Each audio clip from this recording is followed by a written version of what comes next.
नमस्कार दोस्तों। तो आज हम लोग बात करने वाले हैं प्रकाश के अपवर्तन के बारे में। तो चलिए वीडियो को शुरू करते हैं। उससे पहले अगर आप इस वीडियो में नए आए हैं तो चैनल को तो प्रकाश का अपवर्तन क्या होता है। तो जब प्रकाश की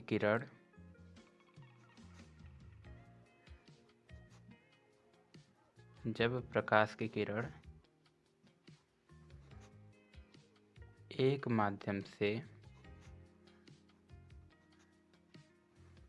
दूसरे माध्यम में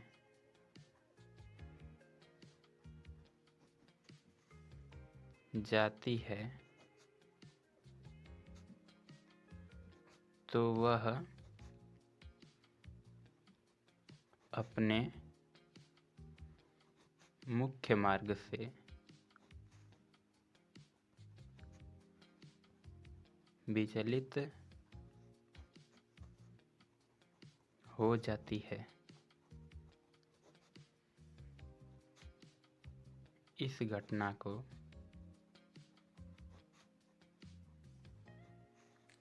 प्रकाश का अपवर्तन कहते हैं। इसका क्या मतलब हुआ, तो आइए फिगर से समझते हैं।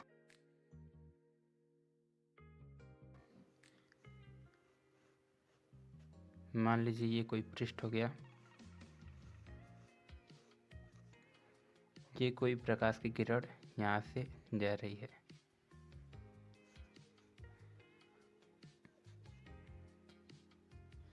जहाँ पर ये टकराई यहाँ से हम लोग एक अभिलंब डाल लेते हैं।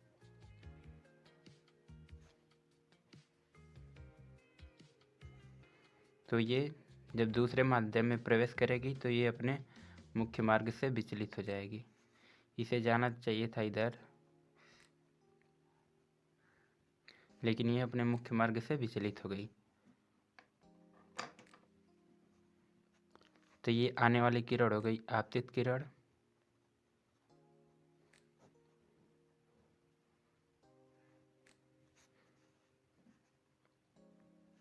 और ये हो गई अपवर्तित किरण।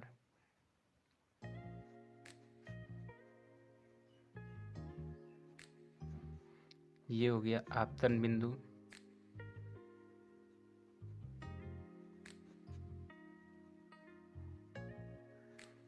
ये हो गया अभिलंब,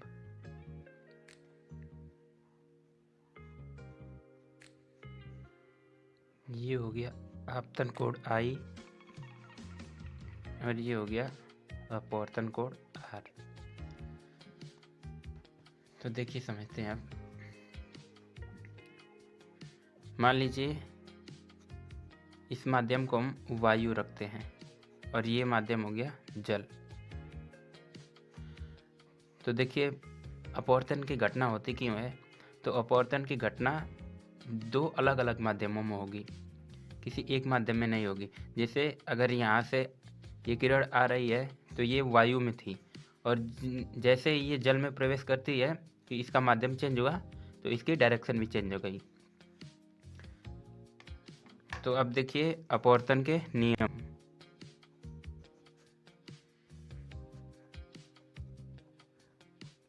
तो अपवर्तन के कितने नियम होते हैं, तो अपवर्तन के दो नियम होते हैं। कौन कौन से? पहला नियम, आपतित किरण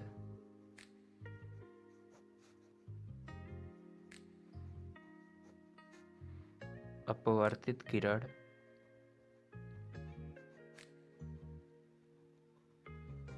तथा आपतन बिंदु पर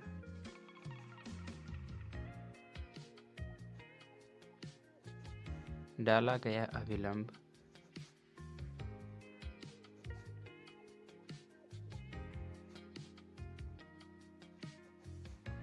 तीनों एक ही तल पर होते हैं। तीनों एक ही तल पर होते हैं। तो देखिए आपतित किरण ये हो गई अपवर्तित किरण तथा आपतन बिंदु पर डाला गया अविलंब तीनों एक ही तल पर होते हैं। देखिए यहाँ पर फिगर में ये आपतित किरण हो गई, ये अपवर्तित किरण हो गई और ये आपतन बिंदु, ये तीनों एक ही तल पर है। तो ये हो गया अपवर्तन का पहला नियम। अब अपवर्तन का दूसरा नियम क्या कहता है, तो यहाँ से लिखेंगे दूसरा नियम कहता है कि आपतन कोण की ज्या तथा अपवर्तन कोण की ज्या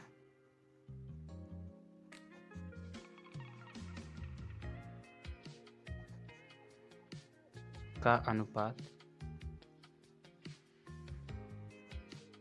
नियत होता है।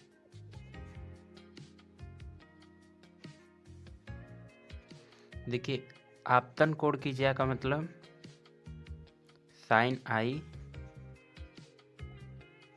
और अपवर्तन कोण की ज्या का मतलब हो गया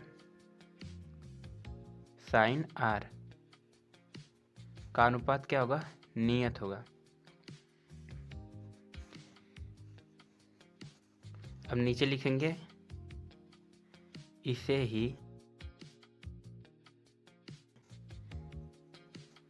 स्नेल का नियम कहते हैं।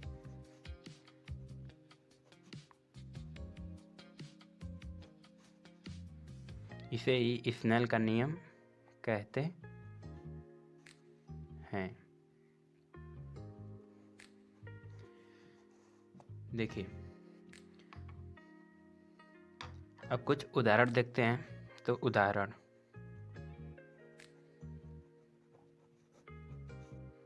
पहला हो गया, जल में डूबी हुई पेंसिल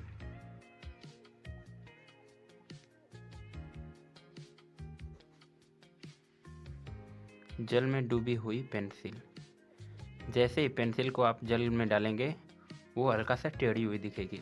वो किसके कारण होता है, वो अपवर्तन के कारण होता है।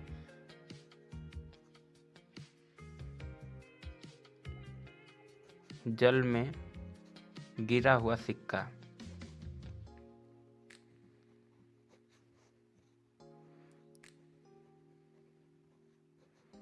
एक और लिख लीजिए, ये दूसरा वाला हो गया। और तीसरा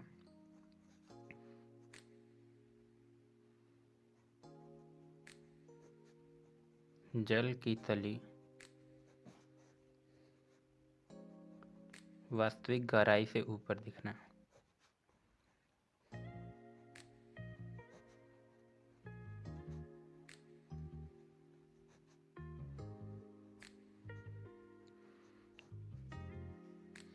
तो ये है प्रकाश का अपवर्तन के नियम और उदाहरण।